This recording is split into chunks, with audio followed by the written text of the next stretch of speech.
In my news ticker this week that I have on my phone, one headline caught my attention immediately. I clicked on the title, which took me to CNN.com.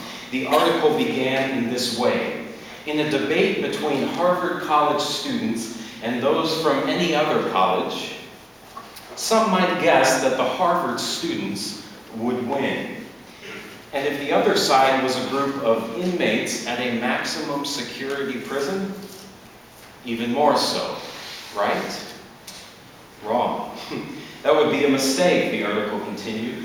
Despite hurdles such as zero access to the internet and often long waiting periods for necessary written materials because permission had to be received from prison administration, inmates from the Eastern New York Correctional Facility defeated the prestigious Harvard debate team last month as part of a Bard College initiative to provide college education to qualifying inmates.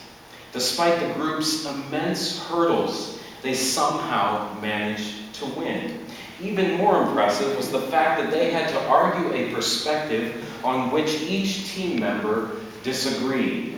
Resolved, public schools in the United States should have the ability to deny enrollment to undocumented students. If asked to choose the most qualified, I too would have gone with Harvard. But how delighted I was to learn that the underdog had won. If such stories delight you too, the Bible is a perfect book to read. It is filled with tales of the triumph of the underdog. Think of the humble shepherd boy David that we'll read about in a few weeks, that would one day be king of Israel, slaying the mighty giant Goliath, or Jacob, the youngest of he and his twin, outsmarting his brother and receiving Isaac's inheritance, being that remembered patriarch of the nation of Israel. Think of Joseph, whom Gina spoke so eloquently last week, the youngest of his brothers, traded into slavery only to rise to the heights of power in Egypt. But the Bible goes even further. See, it's not only filled with tales of the underdog pulling out another astonishing victory. It is also filled with stories of God choosing the least expected, the least likely, least qualified people, period. Enter Moses, sent down the river by his mother. Can you believe that was the best option for her son? Reminds me of that 3-year-old Syrian boy you may have seen, the horrifying picture, washed up on the beach because his parents had no better option than to set him adrift and to hope for the best. Moses well could have washed up on the banks of the Nile too, but no. The princess finds him. Though a Hebrew boy, his life is spared. Not so for the many others who would have been Moses' classmates someday. This is Moses' whole life, though. He's on the run for murdering an Egyptian who was abusing one of his fellow Hebrews.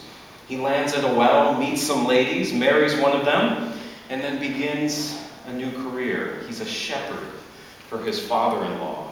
Moses has reinvented himself successfully, or so he thinks. You know, as I was reading this week, it reminded me of a scene from the James Bond movie. I think it came out towards the end of the last decade, Casino Royale, when James finally meets the woman who changes everything, including his desire to want to remain a secret agent.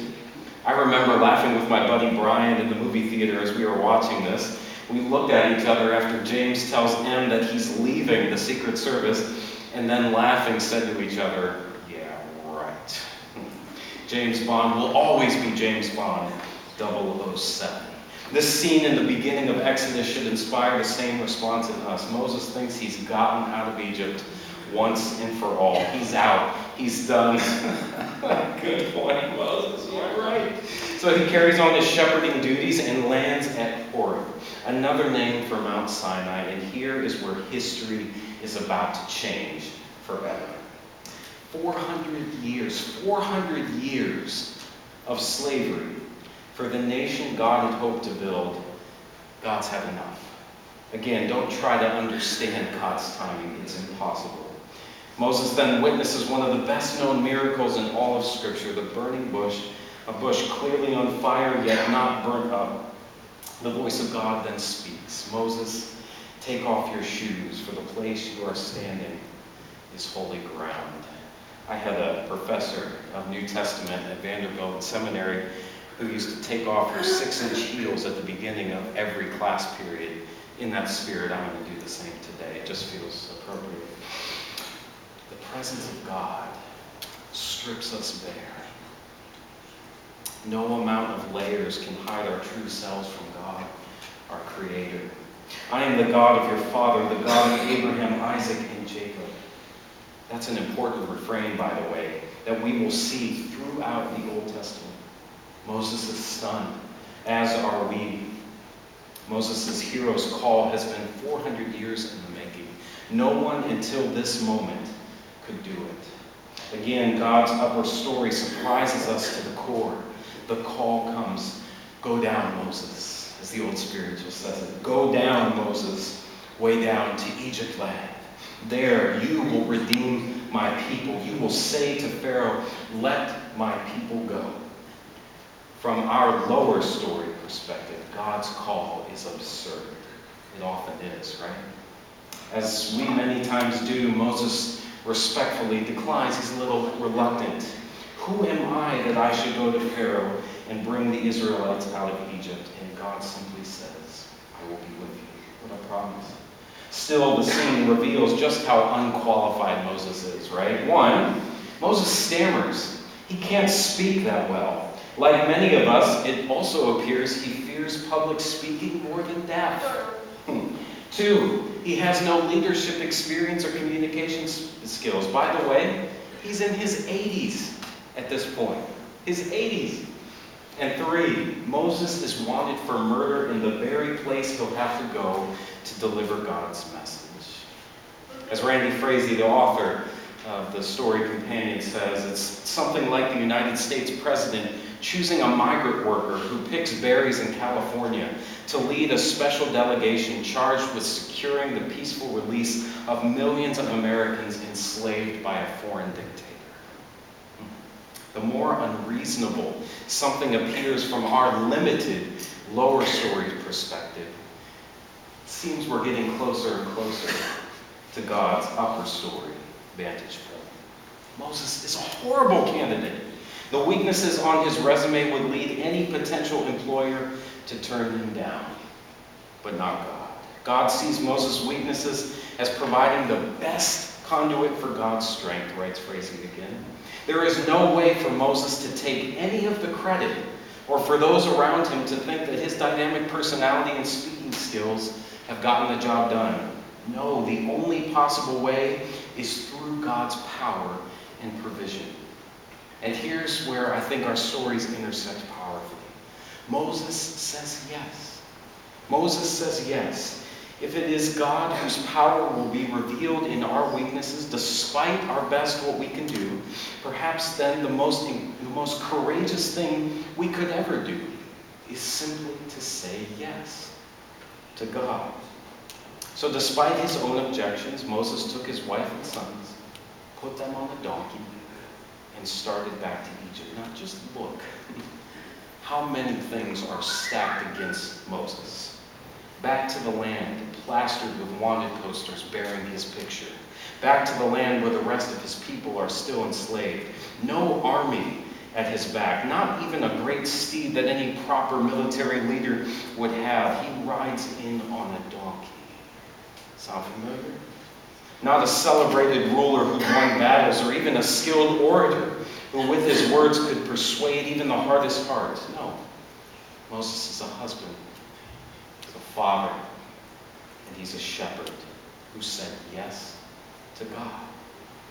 I was invited to preach my very first sermon at the First United Methodist Church in Oberlin, Ohio, just before my graduation in May of 2006. By that point, everyone knew I was headed away from music and into seminary because I believed somehow, for some reason, God called me to do so. I stood in the pulpit that morning, sweat pouring down my face, my voice quivering with nervousness the entire sermon. But I spoke. Afterward, the pastor and I talked. I told him, I feel so unqualified for this. That was horrible. There's no way God has actually called me to do this. I'm a musician. I'll never forget this pastor's response. My God doesn't call the qualified. God qualifies the called. Ever since, it grows more and more astonishing to me how different God's view of things from ours can be, right? Take qualifications for a job by our world standards.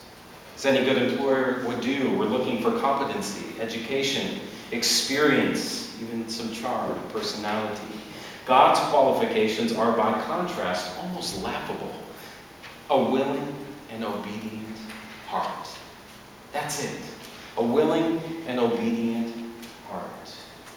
If that's on your resume, God can use you.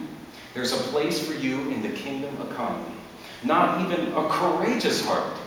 That will come with time and trust. But simply a willing and obedient heart that has heard and trusts the very same promise Moses heard so long ago. I will be with you.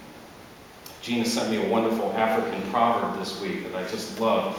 If you think you are too small to make a difference, try sleeping with a mosquito. Thank you, Gina. The call of God is often uncomfortable. Heck, we may even find ourselves staring directly into the eyes of a Fairhill. I will be with you, says the Lord. How is God calling us, I wonder? How is God calling each of us? What if I told you that no one is exempt? How God is calling you or me may be hidden from view right now. God's upper story often is, remember. But what if I told you that when we least expect it, or maybe especially when we think our own plans for our lives have finally been realized, and all we have to do now is sit back and relax and let them play out, that at that moment we may stumble upon a voice that says, take off your shoes. The place you are standing is holy ground. The earth is the Lord's and all that is within it, says Psalm 24. We should not be surprised then when God's plans for us intrude upon our own paths that we think are best and shake us awake. One of my favorite authors, Barbara Brown Taylor, writes, earth is so thick with divine possibility that it is a wonder we can walk anywhere without cracking our shins on altars. Moses said yes. It wasn't easy, but God was with him all the way. And God backed up the promise to be with Moses too. It wasn't easy, but the day arrived. 400 years or so of slavery had come to an end. The procession begins. Can you imagine that in your mind? The joy. Tears of joy. The one who had revealed himself, Ayeh Asher Ayeh, I am who I am. A God whose name meant being, means existence, means life itself, had brought the Israelites out from death to new life. The great I Am is not only the one who calls us into relationship and into partnership, but also the one who delivers. As the prophets and poets throughout Israel's history that we will read throughout this year will later speak and write about their God. They will use the refrain to tell of their nation's history with a mighty and outstretched arm. With a mighty and outstretched arm, God delivered the Israelites from slavery to life. God is a deliverer who moves people from death to life, through the Red Sea to dry land, through the waters of baptism, where we are buried with Christ and then raised to walk in newness of life, through the most unimaginable pain and trials of life to renewed life on the other side. And even especially as most poignant for our community today, as we look at that empty space in the third row from the front. Empty space, third row from the back. From death to eternal life as well. Do we see how it's all connected? God is who God is from the beginning of it all, and will be God, our God, forever and ever. This is the story. Now, only one question remains.